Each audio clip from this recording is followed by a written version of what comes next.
Welcome to our second class Convos talk in partnership with Second Act Gallery, supported by Arts Council funding. I'm Sarah Metcalfe, the founder and co-director of Working Class Creatives Database. Just a little housekeeping before we start. This event will be recorded and available online after. Please could we ask the audience to keep their mics and cameras off unless speaking or responding, and adhere to our code of conduct, which we have popped in the chat. I'll pass you over to Chanel, who will introduce you to our event tonight.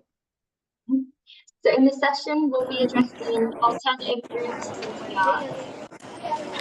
As Seren and I personally know the barriers that come with higher education, and we're joined with speakers Emma Edmondson and Stacie Woolsey, who both created their own master's programmes. So members have been asked prior to the event to submit questions which will guide the session, and we'll leave some time at the end for any audience questions which you can pop into the chat throughout the session. Emma will begin with a little introduction, followed by Stacie, and then we'll lead in with the Q&A.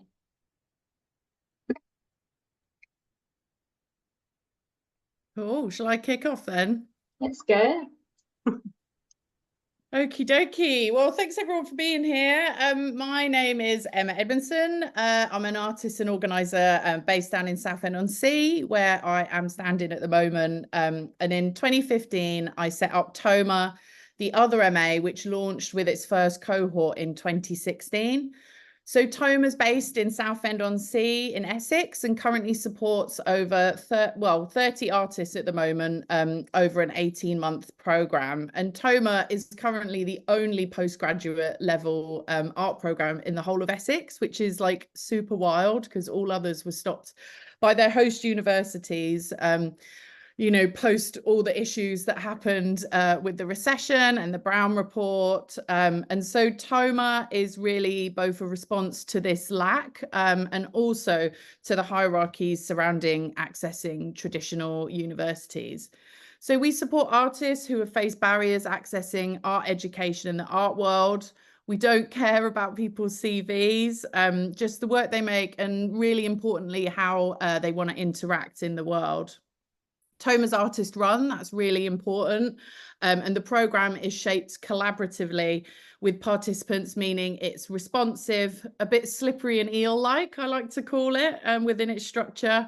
And that includes visiting artists, workshops, tutorials, crits, off-site visits, residencies and exhibitions. And TOMA was really born out of finding ways to survive under austerity as an artist. I think we all know there's been a slow dismantling of creative education happening since 2008. You know, the rise of tuition fees alongside this businessification of education. So most universities run on a business model, so it's difficult for artists to flourish unless they become part of the financialized art world. So we work with our artists to learn how to survive and continue to make art under austerity. And these are the politics that brought TOMA into existence. I think it's really essential to kind of talk about the importance of place as well, especially in relation to precarity. So Southend is on the estuary. We're a seaside town, so that means work is seasonal as well. And the tide fluxes in and out daily, meaning no day is ever the same. Plus, we're going to be underwater in 25 years, I think, like a lot of coastal towns. I mean, I laugh about it, but it's not funny. But I'm trying to find humour in things at the moment as the world is falling apart. And so survival is really central to our creative community. And we do this through doing it together, DIY. Here's Warren Harper, who is a member of the database, and we were talking about earlier as well. Down in Southend, we really believe in collaboration over competition. It's really a mantra that we have in our Southend art community. And so that means that we share opportunities rather than gatekeep them, sharing ideas, knowledge, resources, workspace. We are a lot stronger together than in competition. And I lived in London for many years before I moved to Southend. I'm originally from Herne Bay, next to Margate and Whitstable. So seaside towns are kind of in my blood, I suppose. And London's pretty competitive, I would suggest. And I think maybe that's because of the weight of the history of the art world there. When I moved to Southend, it seemed like there were more possibilities. It's smaller, a lot more connected. And so, yeah, me and Warren Harper, who used to run the old waterworks where I'm standing at the moment and where TOMA is situated, he's also on the TOMA board, have been writing about lichen as a metaphor to explain why we embrace this precarity and use it as a site from which to make and do. So I don't know if any of you know what lichen are, but lichen are made up of two organisms, fungus and algae, or cyanobacterium, or at times both, and they live in a symbiotic relationship and are incredibly diverse and can withstand harsh environments, much like the estuary. And so, you know, their qualities really defy the hyper-individual aspects of neoliberalism, and they're resilient. So like lichen, I think it's imperative that small arts organisations and alternative art schools work together in order to survive and thrive. So strangely for me, positivity has kind of come out of austerity and frustration, and we try and kind of work creatively within capitalism, itching away. The TOMA programme has tiered fees, so that means participants can choose how much they want to pay to access the programme. We also have 2 free spaces every year. One of them that has been historically supported by Sarah Lucas for the past 3 years, which is an amazing thing. And we also make our budget transparent to the artists on the programme and the world. It's on our website if you want to see how much it costs to run an art school. Because I think transparency is kind of a key for accountability and honesty. TOMA is really interested in itching at systems and policies, as I'm sure a lot of other alternative art schools are. And we're also interested in this idea of the power of people coming together through creative projects to change systems and rules. And so one way we do this is by making the TOMA student ID, which gets student discounts around the world. I've used it at Documenta, Venice Biennale. And, you know, I suppose we're just kind of questioning, we're an alternative art school, but why shouldn't we still have access to, you know, the benefits of being a traditional student? And as an art school, we really don't want to follow that kind of ever expanding, widening methodology of business universities. We want to dig deeper, make more solid roots and deeper foundations. And so what's really important on the TOMA program is deep hanging out, socials. We do a lot of karaoke as well, which is kind of the endless leveler, I think, and a space of mutual aid. And we also have the TOMA associates, and those are artists that aren't ready to leave the program. So we've had some people with us since 2016, and this happened in response to people on the program saying that they weren't ready to leave. You know, sometimes you're kind of spat out of university, aren't you, after a year or 3 years, depending on the course. And that's kind of our lifelong, you know, our commitment to lifelong learning, which I think is something that has been forgotten in traditional university. And so TOMA, yeah, emerged in response to austerity, and we're really familiar with the failure it evokes.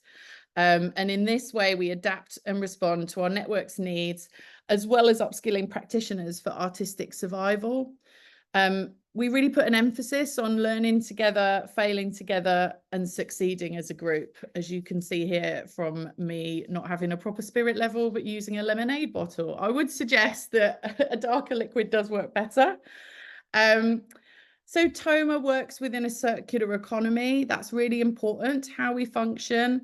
Artists pay to access the programme, but we also aim to put back in commissioning opportunities to pay back artists, you know, really using our power as an organisation to apply for funds that individuals couldn't to support them. And as an alternative art school, we are unaccredited in the traditional sense, but provide a programme of learning that benefits artists in the same way. So there's no grades, no marks, you know, kind of giving more time to really creatively explore without the pressure of assessment. And at the end, no one gets a certificate or anything like that, but everyone gets a ceramic sausage on a fork at the end, and we have a little graduation ceremony. And we're currently a few months into our 5th cohort. with 15 new amazing artists, and the program runs in seasons, and we're in the Disrupting Your Practice season, which is how we start the 18 months together. And another thing we're doing at the moment as well is we're working on a kind of tongue-in-cheek title, How to Set Up an Art School publication, which will be out in January 2025. So really thinking about how everyone should be setting up art schools wherever they are. Toma's kind of hyper-local to Southend, even though we welcome in participants from London. But we really want, we're thinking about more artists setting up art schools. So it'd be great to speak to anyone who is thinking about that and anything else after this. So I'll stop sharing now. Thanks for listening. Thank you, Emma. That was great. Stacie, if you want to give yourself an introduction. I will do, thank you. I've got no slides, so I think it's just going to be my face. While I tell you a bit of a story, I suppose, is what Make Your Own Masters is. And there's so many crossovers from what Emma was just saying, but I suppose Make Your Own Masters all sort of began as a bit of a personal journey. I kind of started it, I think, in the dates are very blurry. It was a very stressful time. I think about 2018. But I suppose to give it a bit of context, I always knew that I wanted to do something creative, but I never knew anyone that went to university, sort of never knew anyone that left Doncaster, never mind sort of like went and did a creative subject or had like a creative professional job. But I just kind of really believed that like university was going to sort of be this golden ticket, that as soon as I got the degree, then I'd get into London and then I'd get a job and then things would just kind of all fall into place. And it was sort of my ticket to success. And then as you start to kind of go along and through that system, you realize it's not quite set up the same, and the field isn't quite set up as fair for everybody playing on it. So I did a graphic design degree at Kingston University, and I had a great time and I learned so much. And I think it's such an important period of education, not only sort of like in your professional career, but also sort of like in your social and development and getting you to new cities and the friendships and all of that stuff. But then I was kind of spat out into this industry that I just had no clue how to navigate. And that's not a criticism of unis, or I think it's a much more of a social criticism. And I was kind of in London trying to pay rent on bar jobs, but it's a really difficult system, as I'm sure like so many people know, like getting the guarantors, but if your parents can't be those guarantors, and then you're trying to hold down a lease, but it's a 3-month internship, and it's just this really kind of unstable, unsteady system that very quickly allows a lot of people that aren't from such advantaged backgrounds to sort of just fall straight through the cracks, which I think causes a bigger problem, because then why would anyone bother putting themselves forward if you're going to be the first ones to fall back and get above your station and leave your town and do all that sort of stuff. So I think there's this real gap. And I know there's a gap because I felt it. And I know a lot of people that are from more of a working class background also really do feel it as well. And I was about to go home and I was about to give in. And then I was like, look, I've got this far. Like, let's just give it one last go, one last push. And I thought I'll go and I'll apply for an MA, because then I'll be really, really employable. And that'll be the ticket. That's what I just need to just get above this next level, and a bit more educational is what will do the trick. So I started applying to kind of the heavy hitters, the RCAs, the CSMs. And I realized really quickly that financially it's just not set up the same. There's no funding, there's no loans, there's no buffer. And it's very much if you don't have the cash, you're not coming in. I remember this was in 2017, maybe 18. They quoted me to save around 40 grand to kind of pay the fees and live in London. And I was like, I can't count that eye, never mind know where I'm going to get that money from. So I'm going to have to sort of come up with a plan B. And I was kind of a bit like wound up about it. And I was at the pub and I like got on a bit of a high horse, and I was like, well, why don't I just make my own anyway? And I kind of said it as a joke. And then I kind of like had a back of brain conversation while I was talking to my mates. And then I woke up the next morning and I was like, was that stupid? Or was that actually was that an all right idea?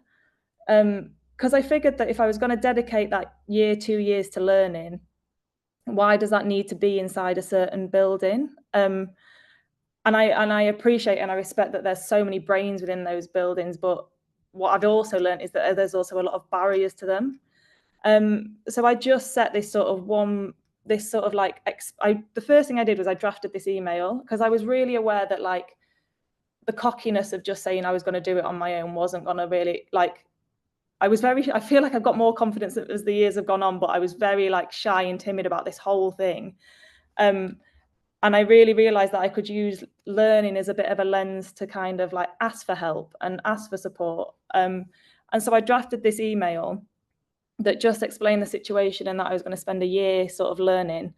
And I emailed it to kind of about, I think, 4 or 5 different like artists and designers whose work I really loved and people that I really admired. And I just sent them this email and kind of didn't think anything of it, thinking that no one replies to your email. So like, this is just like it was more just of like, I think I was just doing it to just like poke myself, or at least to say like, look, at least you tried everything, now you can go home sort of thing. And then within a few days, every single one of them replied of like, we get it, we did it, we don't know how you're supposed to do it these days, what do you need from us? And then I was like, well, I've started something now, I best kind of like keep going and just sort of see what happens. And so I asked those 4 people to set me a brief. I didn't know what my MA was going to be in. I didn't really know what I was sort of doing or what job I wanted after it. I was just kind of like in this experiment, and I was just like, well, let's just see what happens. And I don't want to bang on for so long, but I then started collecting mentors, which sounds like they were like tokens, but it was more like just, I knew that I needed a lot of people to sort of wrap around myself to sort of learn from, and almost give myself the confidence and the permission to sort of like learn in this way. And then the big thing I knew I'd be missing was like a group of peers, like anyone to just be like, I'm stuck, what do we do now? Like, what does this look like? And so I just started asking people my age to just sort of like go along with me, and if I could go meet them for half an hour if I get stuck and all of this. So it was really scrappy, really sort of agile. And then I started approaching places that I knew might have space. So if they just have like I knew this was never going to work in my bedroom. I needed to put these sort of structures in place to make it feel like I was really sort of doing something in the real world. So just emailed different studios and co-working spaces and maker spaces, and just explained, and was just like, if you have any space, can I borrow it a day or 2 a week? I eventually ended up with a residency in the basement of Somerset House in an amazing maker space called Makerversity, who's got workshops and all of that sort of stuff. And I think I had 4 briefs, and I think I ended up with like a learning network of like nearly 100 people in the end, of just people that at some point chipped in and like gave me a bit of advice, whether it was sort of like how to use a 3D printer or just like when to go and have a cry in the corner. It was just sort of this like spectrum of like knowledge and advice from all these different sources. And so that wrapped up in 2018 on it's all a blur. And I managed to like sort of like swindle my way into having a solo show at Somerset House. And I know that sounds, but it really was a swindle. Like, I don't think the directors really knew I was doing it. Somebody walked in and they were like, what is this? And I was like, don't worry about it, just go to the next room. And from there it just weirdly sort of started to like I suppose the story of it or the idea of it really started to pick up, and it picked up quite a bit of press. And it's almost like that's when it began. That's when I was the guinea pig, and I proved it worked, and I knew it worked because I was such a different person sort of finishing it to starting it. And I was so confident that like this was the best thing. It was the hardest thing I'd ever done, but the best thing I'd ever done. That I knew that like I didn't know what to do with it, but this sort of couldn't be the end of it. So I went and like hid under a rock for a few months and was like, that was a bit much, I'll just have a bit of a breather. And so many people then started messaging and emailing me of like, when do I start this MA? And I was like, oh my God, like people think it's a real thing. And I really panicked. And then I was like, no, do you know what? Let's just go with it. What were the things that I missed and that I know I would have done better second time round? And let's try and see if this system can kind of like, let's keep pushing it to its limits. So in 2020, I took on a group of 10 creatives, artists, designers, a real sort of mixed bag of disciplines, and then just sort of guided them through the same system that I'd built for myself. Because I knew the one thing that my year really missed was people that just got it, just knew how difficult it was, knew the stress, knew the strain. And I was really confident that if you had 10 people, it didn't really matter what they were doing, but if they were sharing the same experience, at least you're in a much more sort of supported environment. And so that kicked off. It's an 18-month program, the same. It was sort of part-time, so I asked everyone to dedicate 2 days a week to it, and the rest they decide sort of what days, when they do it. We just meet on a Monday evening, and we just sort of like created this system together, and I had to learn all these different disciplines and what worked, but the role I played was sort of like teaching people how to make the MA. They sort of put all the baubles on the tree sort of thing, and really flesh it out. And they finished in, I'm going to stop trying to do the dates. They finished 18 months after that. And then it's just kind of gone from there. So I took the second cohort on last January. They just sort of finished with me a month ago, but we're going to put their final show on in September. And so now, I suppose, including myself, there's been 22 people sort of through this very scrappy, very DIY learning system. I'll stop there. So that's sort of the background, and I can sort of go into more detail on the different elements and sort of how it works if helpful. Yeah, brilliant. Thank you so much, Stacie. So now I'm going to ask a few questions which have been devised by our members prior to this event.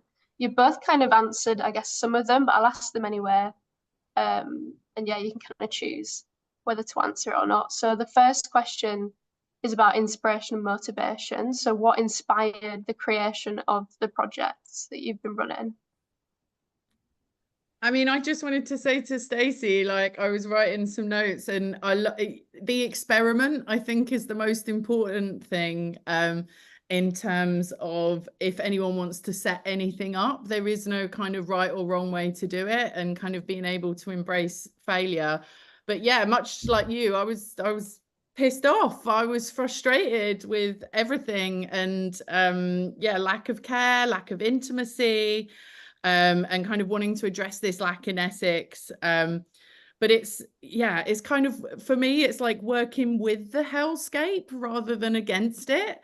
And that's kind of how I've approached it. But yeah, it's come out of absolute frustration with the universities that I went to and what happened in them. Yeah, I think it's going to be a common case, but it's weird. The barriers, they're frustrating at the time, but they end up being the biggest sort of fuel for the fire. When you find one, it's kind of gold in an unfair but great story way. Yeah, I mean, I guess that's how the working class database started as well. It's just being frustrated with the system, isn't it? Yeah. So our next question is, what gaps in traditional arts education does your programme aim to fill? Can I just expand on that one as well? Emma, you picked up on how you're sort of like anti the business university side. So I guess your programming may be different to what they do in like typical universities, and what would that look like? So I suppose we're not really thinking about the art market, the art world, or producing art for that. So yeah, we kind of, I suppose we're kind of framing sessions around different ways of existing and building your own art worlds, rather than trying to jam yourself into that one that already exists. But also, you know, going back to kind of the idea of lack as well, you don't really get, like, maybe now you do, but when I was there wasn't really any advice on like writing funding applications, like how do you approach private funders, you know, what is accounting, like things like that. So we've had all kinds of sessions on those really practical, useful things that you don't get taught when you're just kind of spat out in the end. Everyone's come into TOMA like already an artist, they're making art, they've got a practice. It's about kind of fulfilling in different ways and supporting them to survive out there in the world. Yeah, if I'll jump in, I suppose, yeah, again, really similar. I think it's similar and different in some ways. I think because Make Your Own Masters is so multidisciplinary, some of those creative outputs are really commercial. And so I suppose when we talk about money a lot, like money is one of the main catalysts, and money is also the biggest stressor for everyone. And so like we really try and unpick like what's the baseline, what makes you sort of like, what do you need to keep going? And so you can kind of sustain your lifestyle, but also this practice alongside, until eventually, hopefully, like the two become a lot more sort of symbiotic, and one sort of leads the other. But like, what do you need to sort of get going, and then how do you sort of like price yourselves and talk about money, and what does it look like, and again, the funding thing's a huge thing. And I suppose another thing that I really try and do is this idea of like how you talk about what you do. I think this is a huge thing, that maybe a gap that unis aren't quite fulfilling, but like having the language to actually like articulate what you do and how you work, and the methodology behind your sort of thinking and your practice, and really making everybody like as packaged up, without that sounding like gross and commercial, but as sort of like easy to pick up for those opportunities as possible.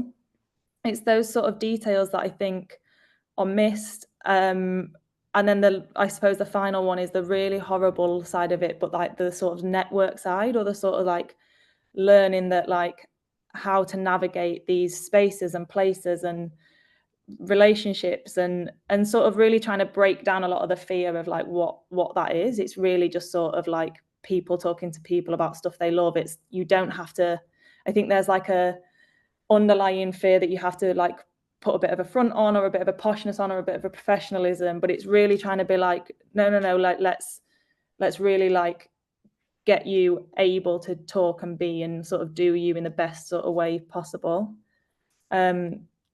So yeah, I think it's a lot of the bits that I don't know how to explain what I don't know if they have a name, but they're not skills, and I don't know what they are. Yeah, it's kind of that stuff we don't really get taught in art school, isn't it? Just those practical skills that all of us want. Yeah. And I suppose a lot of that is like what Emma was saying, we were saying with the book, is that like this like getting people to shift their mindset in like, you don't just have to follow something that like, it sounds like it gets a bit culty quite quick, but that like make your own becomes such a mantra of like, when people start to get frustrated about something, we're like, right, well, how do you wiggle your way around that? Like, well, if it's not being done, then how do you do it? And then like, it's just like really getting that like muscle memory of sort of solving your own problems. Yeah, I think there's something really interesting you said at the beginning as well, in terms of like success, and like what is success. And so, you know, I'm always saying like success is that you are still making art, you're like able to go into the studio and survive as well, and you've got a roof over your head and all the rest of it. But that to me is like success. And then I think maybe other types of success come from that. Yeah, definitely. I'm going to go to one of the questions which I think you touched upon, Stacie, which is about funding. So how do those on the course support themselves financially? So whether that's, I guess, money, materials, travel. Yeah, so where it stands with Make Your Own Masters, it's still very much like a scrappy, I like to call it my like very stressful hobby, because I just sort of run the whole thing outside of work. So I've never managed to sort of like successfully fundraise for it. But the learners on the program don't pay anything, so it's a free program, which is unsustainable. Like that can't, I don't know how to crack it, but like that for me has been a real one to try and keep that as low as possible. But it's also quite unrealistic. But the learners are all sort of self-funded. So like I say, the first ever session we do is we figure out how they're going to sort of fund themselves through the next 18 months.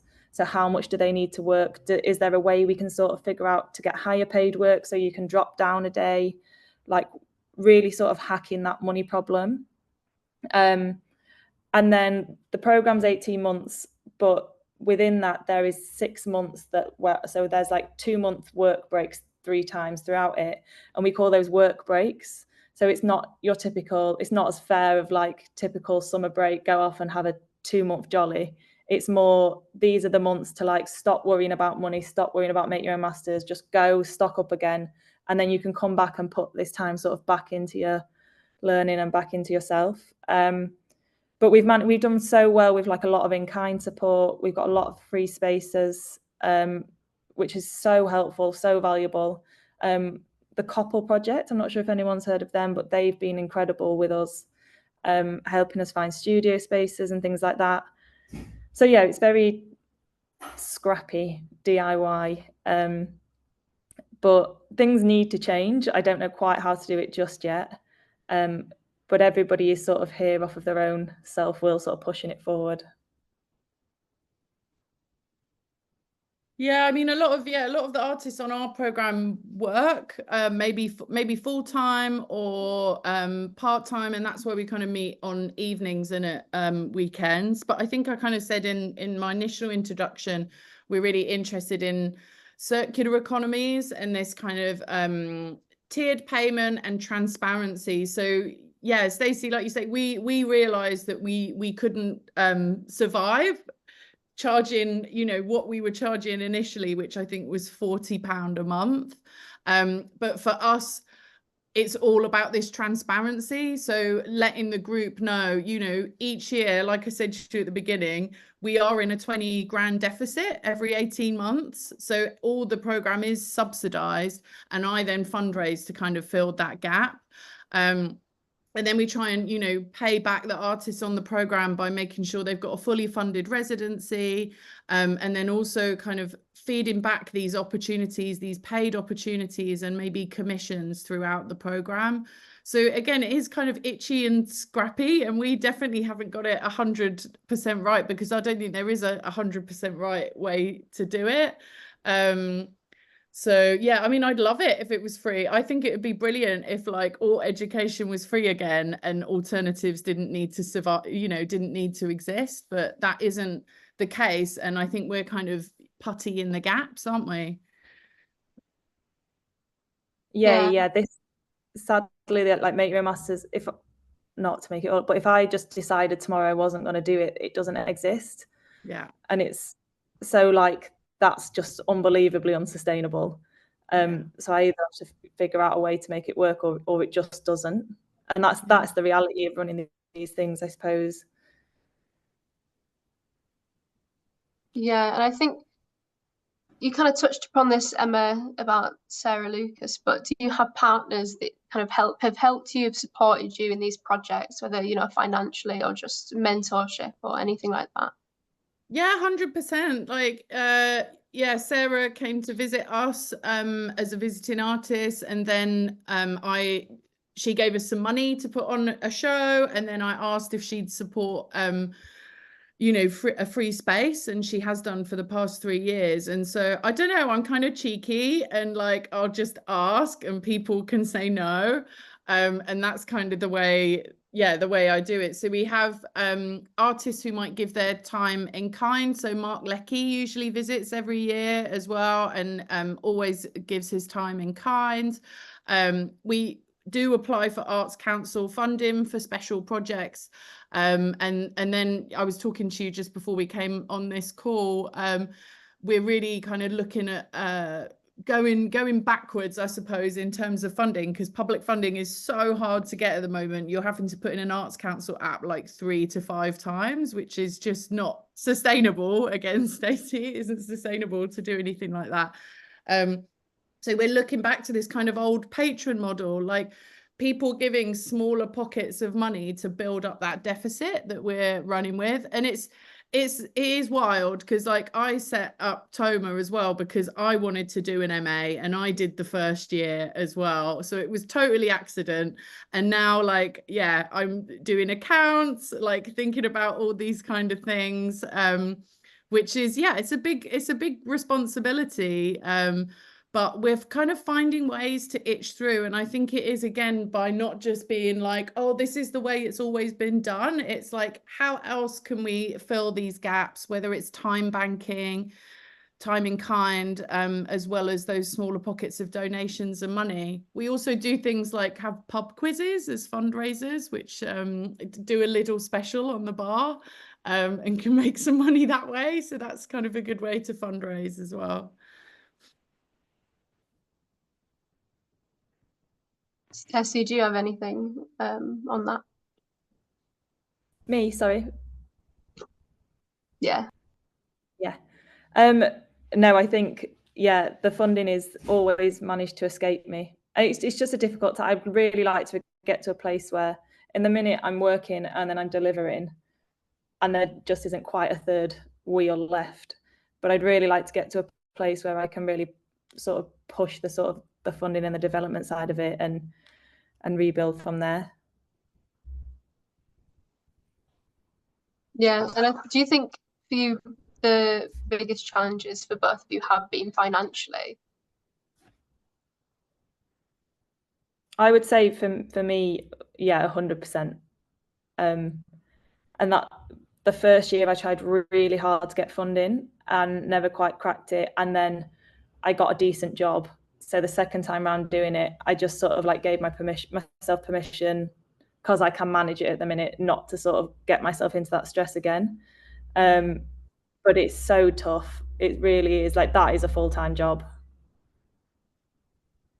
Yeah, I mean, yeah, I'm paid 2 days a week to run the organization, and it is an organization now. It did start as an artist project. So yeah, I have multiple other jobs and things to survive. It's the way, isn't it? Juggle. Yep. Yeah, I think we can definitely say the same for the working class database. It's always funding, isn't it? Yeah. And one of the questions we have is, can you share notable outcomes or success stories from your programme? Who wants to? Do you want to go first? You go first. I mean, I'm always really interested in the word success, and I kind of touched on it earlier. It's like, what is success? Is success getting a solo show at Hauser and Worth? Or is success being able to pay for a studio, feeling happy, having a good social life and making art that you're really proud of, and believe in? And so, yeah, we've had people go on to do some really cool shit. But also, everyone, pretty much, I'd say everyone that's been through Toma is still making work, is still, believing in what they're doing and staying in touch. And to me, that's kind of the most important success, as cheesy as that sounds. Yeah, no, like really similar. I think there's quite a strong, everyone that's kind of been through it all sort of agreed that they either made the sidestep that they were always wanting to make, or they did feel like they kind of moved forward or up in what they were doing.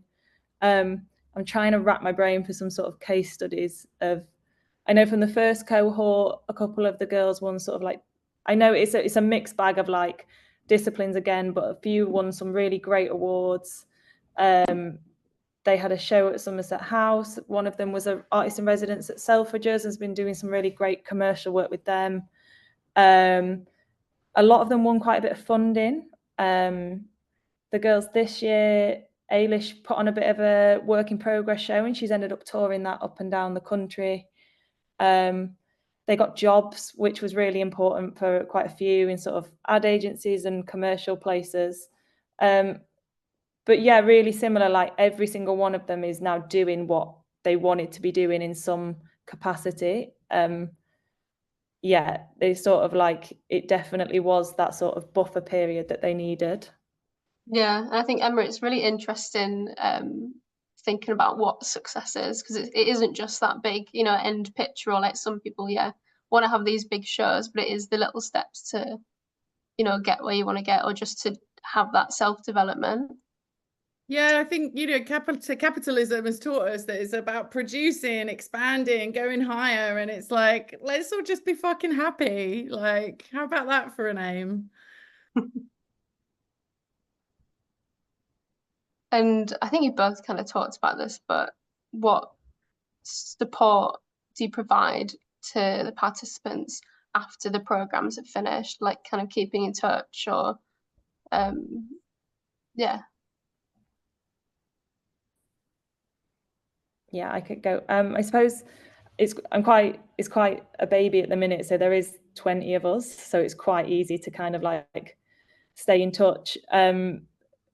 But it's been really nice kind of like doing it again with the second cohort, and then bringing the others back at these sort of key moments, sort of like to kick it off and to give advice, and that they become mentors as well. So it's almost sort of like becoming its own sort of little network. So yeah, we stay in touch quite a bit. I don't really know. I suppose that gets really difficult when you're years in and everyone's here, there and everywhere. Yeah, I think, like, you know, like I said, we have the associates who are people that can stay on after they've done the core 18-month program. And so people come and go from that as well. It's always like an open door policy. If you want to return after a few years away as well, you're welcome to. Because I think, yeah, some people get fuller quicker and need a bit of a breakaway. And yeah, I mean, you know, we've got WhatsApp groups, emails. I'll probably email people that have left and tell them kind of what's going on every so often. And yeah, I don't know. I think like something that's we did input into the program for participants on the program is we have someone who can support in terms of mental health, so an art psychotherapist, and actually that's been something that was needed, you know, in kind of these difficult times. So that was something really great that we were able to put in place. Yeah, that's brilliant. And how do you see the role of DIY arts education evolving, whether that's like your own programs or I guess like the big picture in general?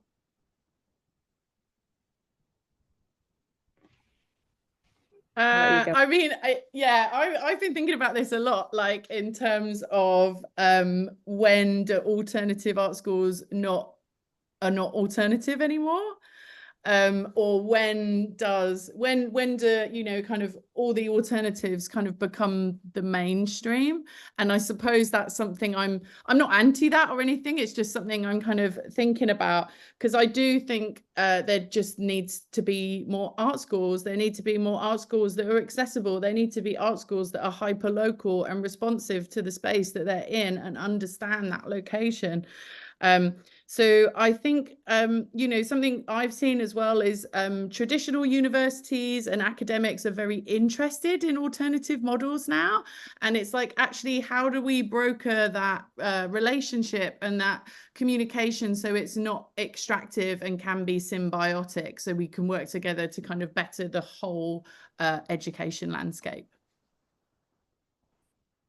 Yeah, it's really interesting. And I think what's really nice is that like I end up having to getting to have a lot of conversations with people that have like met the same frustrations or in the same sort of like loophole in the system. But there's a lot of people sort of doing similar things within music or within food or within sort of like social care. And it's really nice that like we have this one thing in common that we're just trying to bridge some gaps. And so whether it is all these sort of alternatives, they are art schools, or it's just a completely different way of learning that's sort of much more less sort of rigid and following an academic sort of structure, but it's actually following people and communities and problems and wrapping themselves around that. I think that's such an interesting way of thinking about like learning it doesn't matter the specifics of what you learn, it's sort of how and where that is really sort of turned on its head. And I just think it can all only be a positive, right? Like these things were forced out of a really rigid sort of system, and if that starts to sort of crack, then I'm sure we'll find more and more people to fill them, and then maybe someone will pay us loads of money, and then we have a really great time. Yeah, definitely. So we've got like about 13 minutes, I think, to be exact, left. Do you want to move on to audience questions? So we've got a couple in the chat, and then if anyone wants to use their hand, so if you click reactions, there should be a little hand button that you can pop up if you want to ask a question. For the first one in the chat, so thanks for sharing. It's incredibly inspiring and interesting. I was wondering if you've ever collaborated with arts administrators, managers, producers. I work in that area and think it would be really cool to have a mix of, sorry, my laptop's like touch screen and it's lagging. A mix of creatives and support. The question is for both panelists. And by support, I mean those behind the scenes roles such as producers, fundraisers, coordinators, admin, etc. I mean, yeah, most of Toma artists have these kind of roles, like maybe they're working within these roles, and often we do get in producers or people that run organizations or curators or you know, people in those other spaces to come in and work and talk to the group as well. We'll go off site and visit galleries and be shown around and see all the different roles you can have there. So yeah, Margarita, I think it's really important to see kind of the layers that make an art world function. Yeah, I don't think we have direct. I don't think we have. I think what the closest is that once a month the learners organise an external speaker to come in and talk, and so that's been anything from sort of a textiles artist to some graphic designers to someone that works writing bids for the Arts Council, and so we just get these little windows into the world. But I think that that's like we'd actually like really value something like that, because I think anytime we can sort of like peek behind the curtain, like we get to understand it a bit more, and then we get to figure out how we can hopefully like worm our ways in there. And not to bang on the same drum, but the multidisciplinary thing is really like, you're not only trying to solve quite a difficult system, but that system's so different for every different discipline. But it's so surprising how much like someone that's really specific in fashion and knows how like the fashion world works really unlocks something for like a digital artist. So all as many sort of different brains and sort of someone that can give us any secrets, the more the merrier, I think. Another one, so Sarah says, hi both, very interesting ideas and conversations. Given the platform you're both speaking to, I wondered if you could talk about how specifically the work you do is carried out with people from working class backgrounds in mind, if it is. Are there different kinds of support and conversations that are necessary when working with people from different class backgrounds?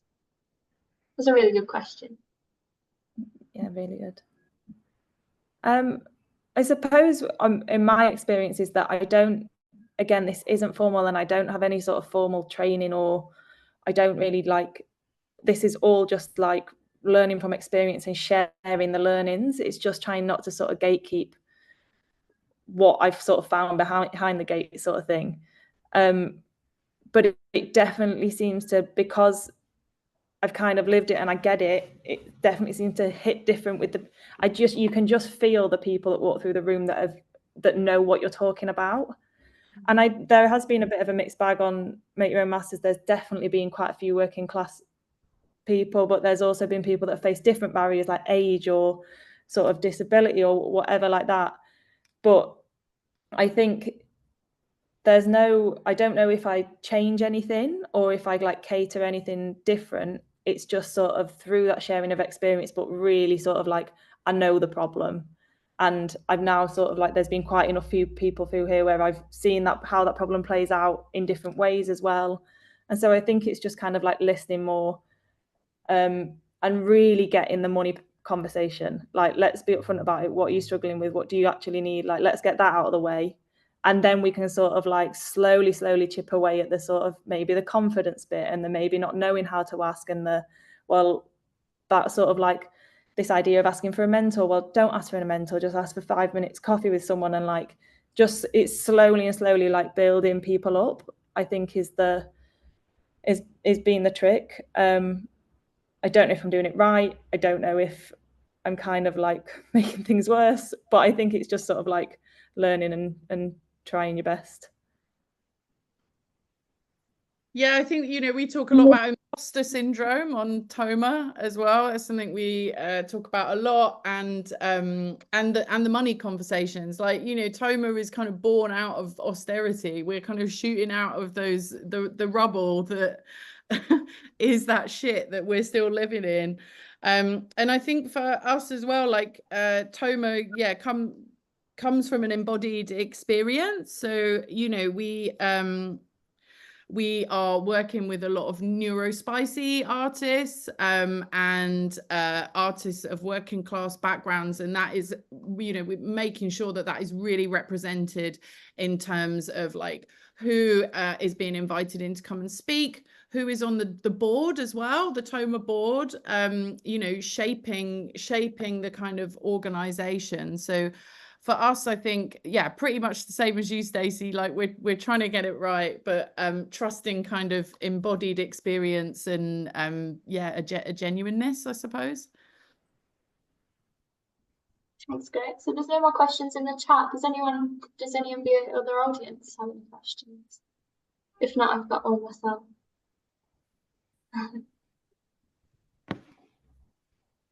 I've actually got, I can chuck one in actually. Can I ask you both, what's your feedback been around people who've, if we call it, graduated from your programme, or people who've been through the programme with you and gone out to apply for jobs or commissions and then shown, obviously they're still going to show a CV saying that they've been involved. What has been the kind of feedback from future employers when they hear about what they've done with you, as opposed to being part of a traditional art school format?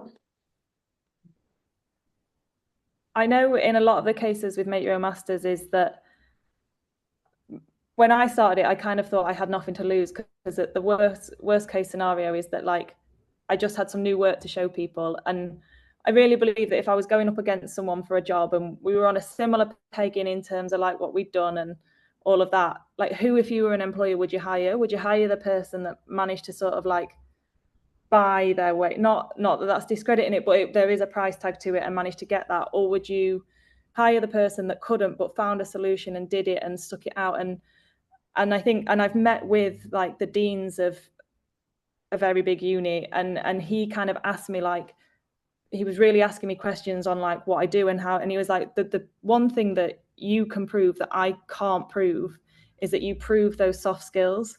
You prove that these people can go out and they can talk to people, and that they can convince people to like make things happen with them, and that they've got that self-drive and they've got that motivation to kind of like do stuff. All of that stuff that is like so employable, it's unbelievable, is now within that portfolio, and you just can't kind of orchestrate that in a more traditional education.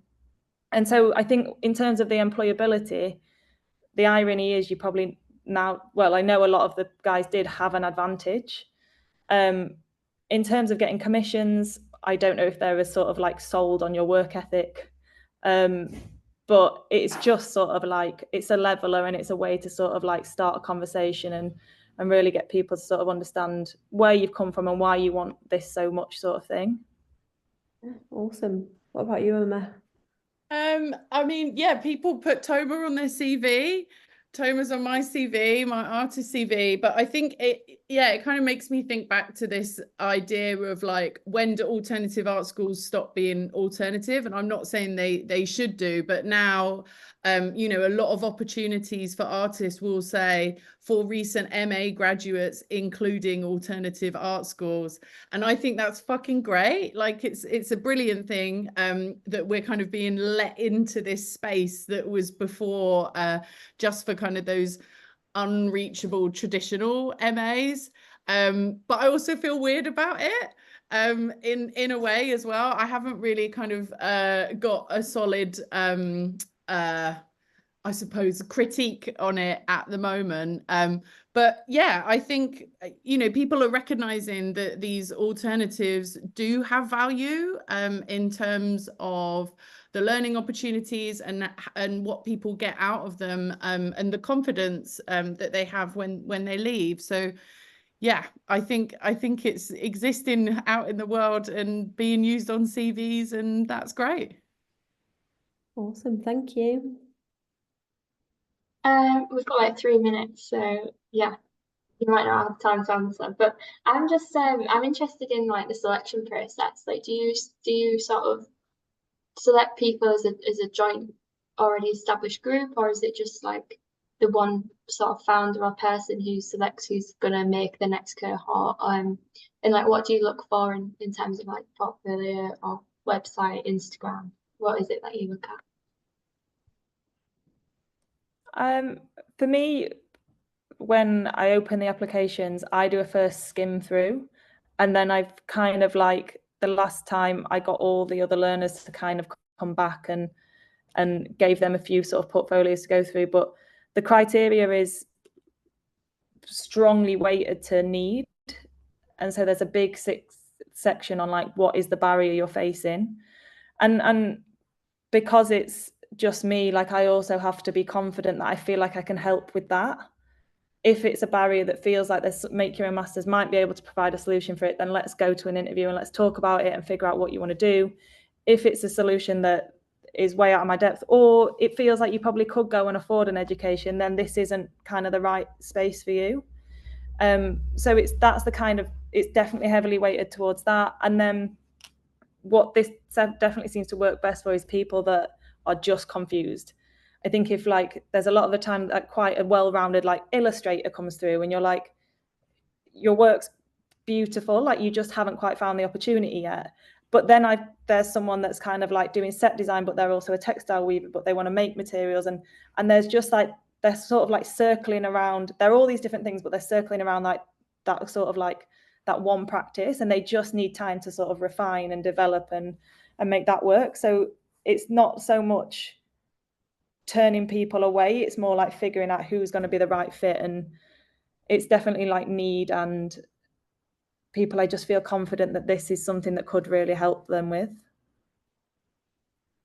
Yeah, that's so interesting. We asked 2 questions as well. It's like, what is your work and why an alternative art school? And, you know, we kind of have 4 things that we look at, which is need, reciprocity, commitment, and working together, how the group will work together. And we prioritize people who don't have an MA already. So yeah, need is right up there for us when we're thinking about who's going to be in the gang. Great, thank you both. We're on time to leave.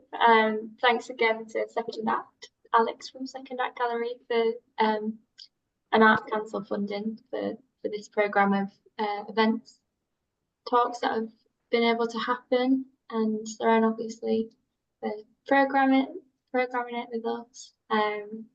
Yeah, thank you both so much. It's been really good. I want to go to both of them. Me too. I was just thinking. Well, I've put both links in the chat for your websites, just so people can check you out a bit more, and if they're interested in obviously being part of the programme as well. Yeah, I feel like database members should definitely reach out and like look into alternative ways of getting a master's. Just that like fostering a community is great. Best practice, I think.